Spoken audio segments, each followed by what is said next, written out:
복음한 말씀, 행복한 하루 10월 4일 금요일 본문은 열왕기하 18장 1절에서 16절까지의 말씀입니다.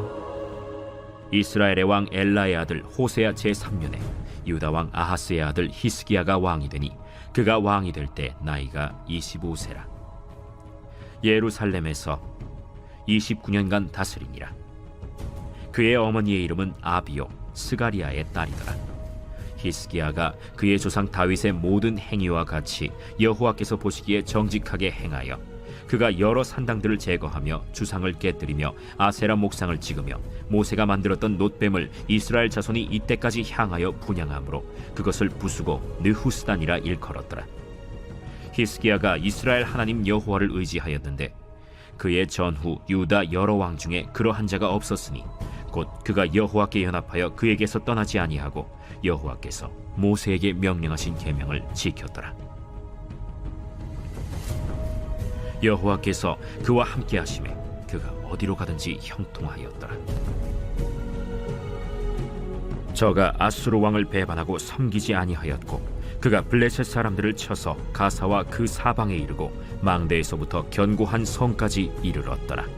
히스기야 왕 제4년 곧 이스라엘의 왕 엘라의 아들 호세아 제7년에 아수르의 왕 살마네셀이 사마리아로 올라와서 애워쌌더라.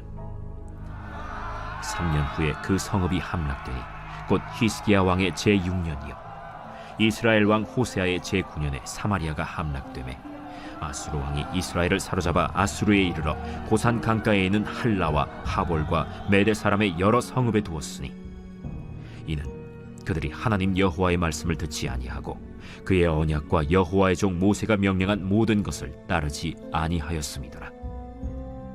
히스기야 왕 제14년에 아수르의 왕 산헤립이 올라와서 유다 모든 견고한 성읍들을 쳐서 점령하매 유다의 왕 히스기야가 라기스로 사람을 보내어 아수르 왕에게 이르되 내가 범죄하였나이다. 나를 떠나 돌아가소서. 왕이 내게 지으시는 것을 내가 당하리이다. 아수르 왕이 곧 은 300달란트와 금 30달란트를 정하여 유다 왕 히스기야에게 내게 한지라. 히스기야가 이에 여호와의 성전과 왕궁 곳간에 있는 은을 다 주었고 또 그때 유다 왕 히스기야가 여호와의 성전 문의 금과 자기가 모든 기둥에 입힌 금을 벗겨 모두 아수르 왕에게 주었더라. 부모의 신앙과 살아가는 모습이 자녀에게 큰 영향을 미친다는 것은 잘 알려진 사실이지요. 하지만 이 또한 무조건적이거나 절대적이지 않은 것 또한 사실입니다. 오늘 본문에 나오는 유다의 히스기야 왕이 바로 그 사실을 잘 보여줍니다. 남왕국 유다의 12번째 왕이 된 히스기야는 남유다의 20명의 왕들 중에서 얼마 되지 않는 선한 왕이었는데 우상 숭배와 온갖 악행을 저질렀던 부친 아하스와 다른 길을 걸어갔던 것입니다. 그런데 또 히스기야의 아들인 므낫세는 다시 우상 숭배의 길을 간 악한 왕이 되고 말았습니다. 여기에서 우리는 아버지의 불신과 악행이 꼭 아들의 불신과 악행으로 이어지지 않음을 보게 됩니다.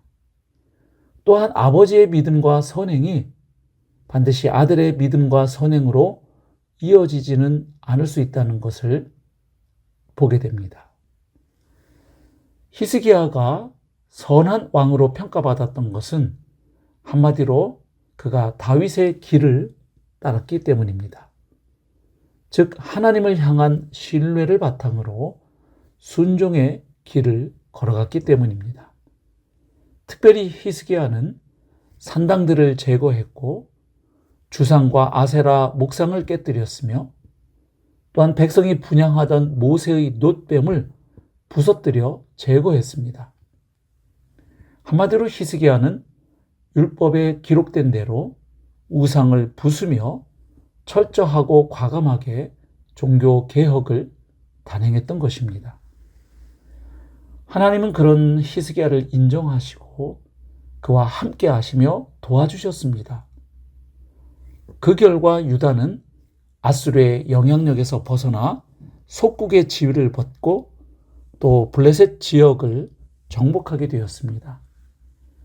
자, 하나님과의 관계가 올바르게 잡히고 회복되니까 나라도 정치 군사적으로 부강해졌던 것입니다. 이에 반해서 북이스라엘은 아수르에 의해 멸망했습니다. 그것은 왕과 백성 모두 하나님 말씀을 거절하는데 한뜻이 되었기 때문입니다. 결국 북이스라엘의 멸망도 정치나 군사의 문제가 아니라 바로 하나님과의 관계 문제이고 또한 신앙 문제 때문인 것을 알 수 있습니다. 결국 하나님의 언약 백성이 사는 길은 하나님을 신뢰하고 하나님의 말씀에 순종하는 것임을 배우게 됩니다. 한편 이스라엘을 정복한 아수르는 유다를 공격하여 중요한 성읍들을 탈취합니다. 이때 히스기야는 어떻게 반응했을까요? 히스기야는 아수르의 큰 힘을 두려워하여 반아수르 정책을 철회하고 아수르 왕에게 금, 은을 바치기로 합니다. 즉 그들에게 은 300달란트와 금 30달란트를 조공으로 바치기 위해서 성전과 왕국 곳간에 은을 내어주고 여호와의 전 문의 금과 왕궁에 입힌 금까지 벗겨냅니다. 히스기야는 큰 위기 앞에서 그동안 의지하던 하나님을 잊고 인간적인 방법으로 위기를 모면하려 했던 것입니다. 하지만 오히려 문제는 더욱 악화되는 방향으로 꼬여갔던 것입니다. 결국 히스기야가 하나님을 의지하지 않는 그 순간 그는 하나님을 북이스라엘도 못 지켜준 초라한 하나님으로 만들어버렸고 이스라엘의 범죄와 우상숭배 때문이 아니라 하나님의 무능함 때문에 이스라엘이 망한 것이라고 말하는 셈이 되어버린 것입니다. 성도 여러분, 오늘 본문에서 우리는 무엇을 배울 수 있을까요? 먼저 하나님 앞에서 우리는 각자 개인적으로 그분과 인격적으로 관계를 맺어야 하는 존재임을 배우게 됩니다. 부모나 자식 혹은 배우자의 신앙이 나의 신앙이 아닌 것입니다. 우리는 모두 각자 하나님 앞에서 단독자로 서야 하는 존재인 것입니다. 다음으로 한때 하나님을 신뢰하고 순종하여 인정과 칭찬을 받은 것으로 만족해서는 안 된다는 것입니다. 왜냐하면 하나님과 동행하는 것은 일생에 걸친 여정이기 때문입니다. 사랑하는 성도 여러분, 오늘 하루도 하나님 앞에서 단독자로 서서 하나님과 동행하며 믿음으로 걸어가는 복된 여정이 될 수 있기를 주님의 이름으로 축복합니다.